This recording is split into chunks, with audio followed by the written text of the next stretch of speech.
We started recording. Okay, welcome Matteo. This is our community call number 5, and well, this time it's a little bit different since we have a guest, and it's a little bit earlier for me. So forgive me if my brain didn't wake up yet, but I'll do my best. I promise. All right, mate. Yeah. So can you introduce yourself a little bit, some of your background? Yeah, absolutely. Thanks for having me, first of all, Javier. So my name is Matteo. I'm a computer engineer based in Italy. I give you a little bit of my background, like what I've done before joining the Web3 movement. I graduated as a computer engineer. I started my first company, which is an agency in the north of Italy, in Turin. For 5 years, I've been the CEO of that company, producing, designing apps for startups, essentially. I grew the company up to 1 million in revenue, and then I took a sabbatical year to take a look around, see, understand new technologies, because I wanted to essentially realize my passion, which is to build online products and not doing consultancy. In 2021, I launched a bunch of projects, including Super Build, which was a school and e-learning essentially platform where I was recording videos on how to build Web3 and Web2 applications with no code.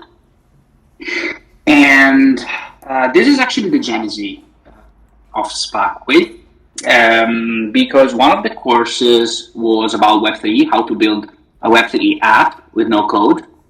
And my students, of course, were involved in Web3. They were into NFTs, tokens, social tokens. And one of the ideas that I had at the time to spread the word about my courses was to award people at the end of the course with an NFT to certify that they finished the course, plus some of my personal social token, Matteo Mosca, as a reward, again, if they made a shout out on Twitter, sharing their personal feedback, like a social proof, a testimonial, essentially, on Twitter. And that worked. A lot of students did that, and yeah, so everything started from there. Yeah, I really love the no code part. You know, as community managers or marketing people, we don't always have a engineering background, so yeah, no coding is hard right now. Yeah, even more now with ChatGPT, and you know, like everyone can build something. I have tried. I haven't succeeded yet, but I guess I will. I will succeed at some point. Yeah. Well, I mean, the good thing is that there are a lot of information out there on YouTube, and courses like the one that I was recording with Super Build are almost free at the moment, so it's pretty easy to learn. Yeah, YouTube has changed our lives big time. Yeah. So about Sparkwave, this is your new baby. So what inspired you to create this tool for Web3, and tell us a little bit more about Sparkwave? Yeah, so as mentioned before, essentially this platform came out to solve my own itch, to scratch my own itch, actually, to solve my own pain point.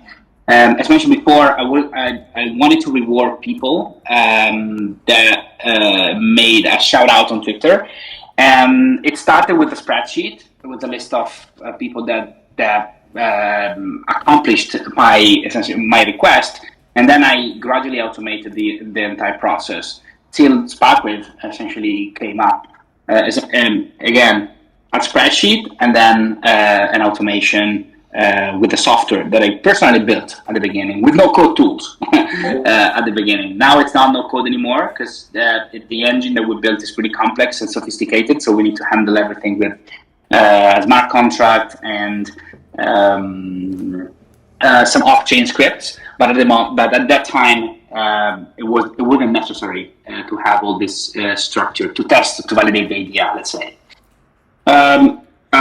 So yeah, I built the software for me. I realized that other people were interested in using such tool, especially in Web3, where communities and are essential for the ecosystem, and also marketing tool, and also we lack marketing tools and platforms. So I started selling essentially the platform to other businesses, and the rest is history. I would say we joined recently Outlier Ventures, which is a well-known fund in Web3. They're based in London, and we are part of the Basecamp 9, which is going to last and actually in a couple of weeks. So I'm pretty excited because I'm going to pitch the platform to a lot of investors.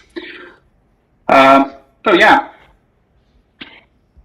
Okay, cool. So you're kind of heating up right now, pitching up your company.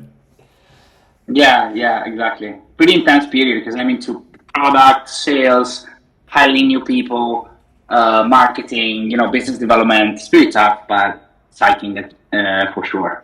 Yeah, but you love it, so it's going to be awesome. Yeah, exactly. So let's get into Sparkwave. Can you walk us through the process of creating this on-chain referral marketing campaign using your Quest engines, for example? Yeah, sure. Okay, let me share my screen here because it will be better to be everything on the same page. You should be able to see my screen now. Yeah. Yes. Okay, perfect. So let me switch desktop here. Now you should be able to see my website, Sparkwave.xyz. Yes. So briefly, we iterated a lot over the product. We just released V2, which is a white label version. And by white label, I mean that essentially by your users as a community manager or marketer is going to be perceived as an extension of your platform rather than an external tool, like other competitors are doing. With other people, you create a link and you share the link on Discord with other competitors, with other players that are doing similar things to what we're doing. You create a link, you share it on Twitter, you share it on Discord, and you need to you need to keep on pushing the link out so that people participate in Quest and things like that. So we thought about a widget, a panel, which is completely 100% customizable in colors and logo. You can change the wording here.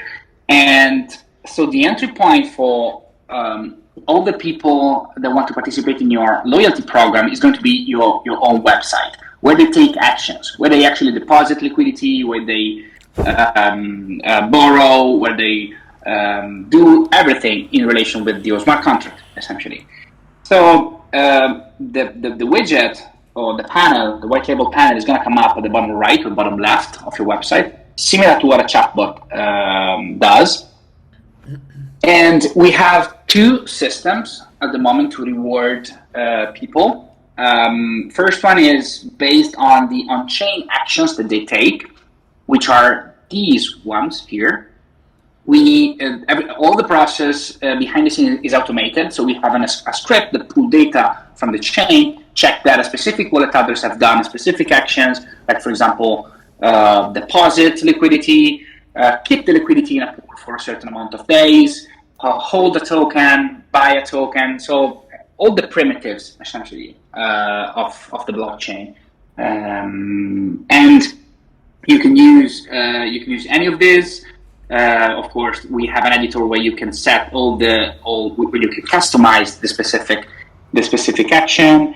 You don't have to use subgraph, so it's all no code. You don't have to write any code. You just need to input the right amount and the right information. Like for example, if you have an ERC20 token, the wallet address, the smart contract address of the ERC20 token is important.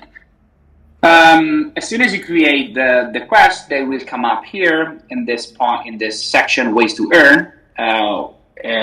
These again is a list of rewarded actions. If people do so, they earn points, which are numbers. They're not tokens. They're not on chain. They're numbers that we keep at the moment in our database. And they can use this experience point, to redeem prices that are Web3 native prices. So it can be NFT, token airdrops. For DEXs, for example, we can have free swaps on their platform, but also like not Web3 native prices, like for example Discord roles.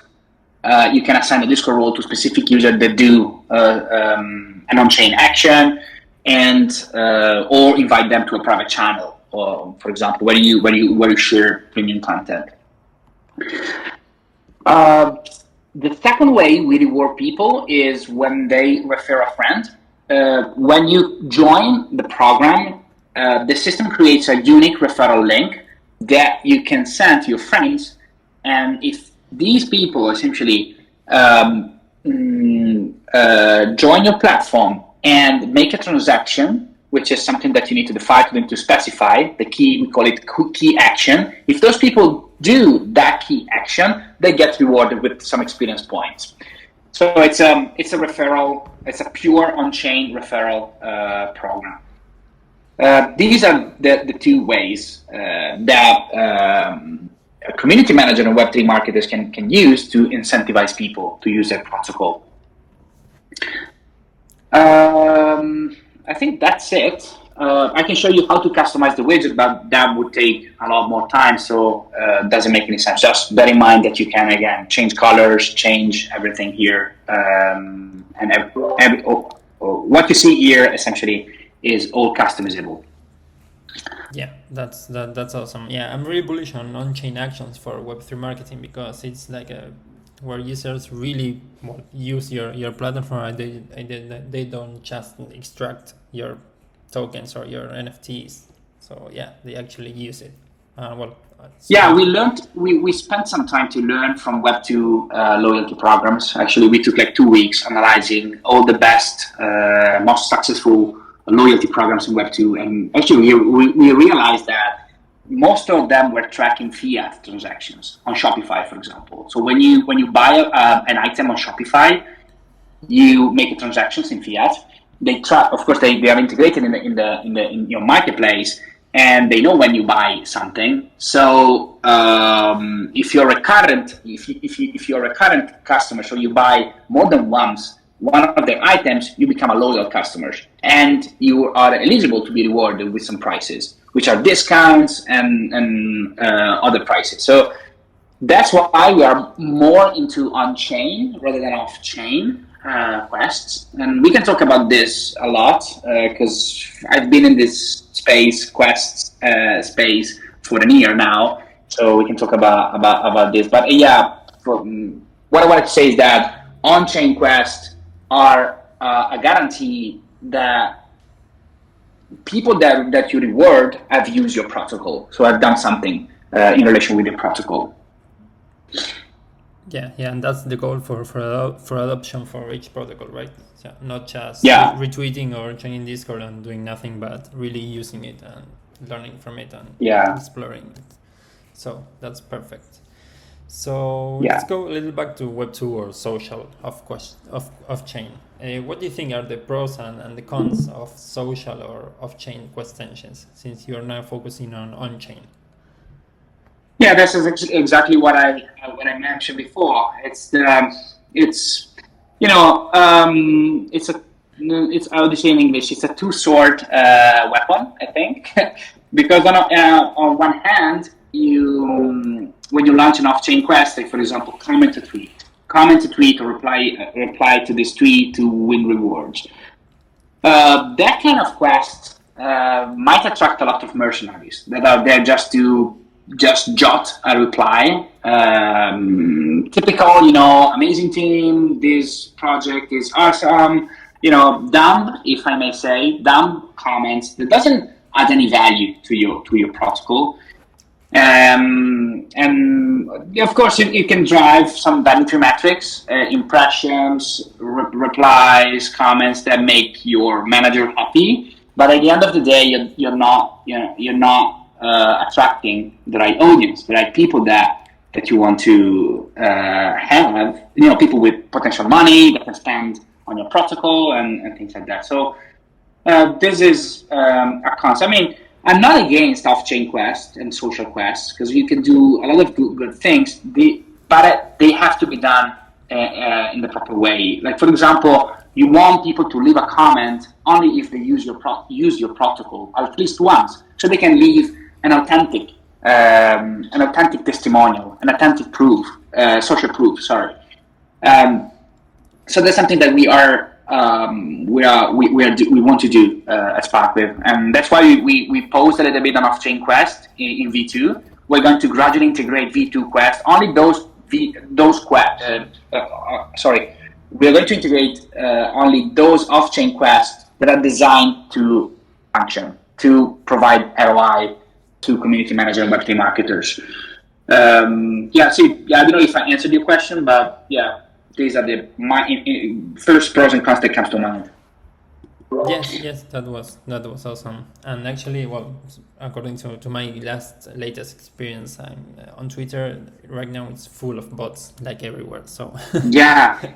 You post something and you get like hundreds and hundreds of bots answering wallets and anything, and scams, and the famous MetaMask bot that you can even pronounce MetaMask near Twitter. Yeah, exactly. Yeah, and again, we learned a lot from Web2, and for example, there are services, platforms in Web2 that help marketers to collect video testimonials from their users that have used at least once their protocol, their service. I personally think that could be, of course, being sensitive to the privacy. So probably a video showing the face of the people is not the right thing. But just be sure. The idea is that we want to be sure that people that leave a comment, leave a feedback, are actually users of the protocol and not just mercenaries that go there and reply just for the airdrop or the price. Yes, definitely. That's our goal as marketeers or community managers is to the actual people using the protocol, not just extracting the value or the gifts, the rewards. Yeah. Yes. So yeah, exactly. Just to wrap this up, what's next for Sparkwave? So you're introducing this B2 now. You're pushing it a little bit more. Do you have something else in mind for the near future? Yeah, a lot of things in mind. First of all, I mean, these weeks are crucial for us because we are approaching the end of the Basecamp, Outlier Venture Basecamp, the one that I mentioned before. So for us, it's really important to do a great pitch day on April 19th, and of course onboarding as many early adopters as you said. Onboard as many early adopters for V2, the one that I showed you today. For the future, the vision is going to be the same, and so we want to stick on the current vision that we have. So we want to reward contributors, real contributors, and not just mercenaries and people, as said many times in this call, just people that go there are in your community for the airdrop of the tokens. Real contributors, and we're going to build software and build tools to analyze the community, spot the real contributors. Community that is spread across social media. Is not only on Discord, is on Twitter, is on Telegram, across platforms. So this is going to be the vision for the tool. And a couple of more things about our future probably are. First one, the idea of explore a little bit the co-marketing that happens in Web3, introducing what we call a Web3 partner price. So if you're partnering with another protocol and you want to do some sort of a co-marketing in your loyalty program, you can allocate a price that is related to your partner. So I don't know, you're partnering with GenX, let me say. and you are allocating 10 free swaps on GMX or whatever price related to GMX on your platform, and they do vice versa, and they do the same. So it's some sort of cross pollination and co-marketing with similar and complementary protocols. This is something that is already there in Web3, but it's not structured and is not covered with platforms and tools. This is something that we want to understand if we can provide value there. And of course, as a token, we're considering to reward people with our own token, which I'm not gonna disclose anything about this, but it's something that we have in mind, like other competitors are doing as well. Perfect. Yeah, I think you covered it all. So I don't know, we don't have a very big audience today. It's a little bit earlier, like I said, but I don't know if Justin has any question. I can see chat. Well, thank you. We have. Yeah. Oh, Maria. Oh, Maria just joined. I think I know Maria in person actually. Yeah, I think she introduced me to you. I don't know if Maria has any questions. Say hi. Yeah, sorry. Yeah, I had a call, so just join. Hey Maria, how you doing? I'm good, thanks. You? Pretty good. Had a nice call with Xavier and Juicy as well. Yeah, that's cool. Okay, all people are late today, but okay, it was awesome. Matt, thank you. As you know, this is recorded, and we'll have pop-ups for all the attendees. So thank you, Matt, again, and let's see you next time. Thank you, Xavier. Bye. See you soon. Bye. Bye.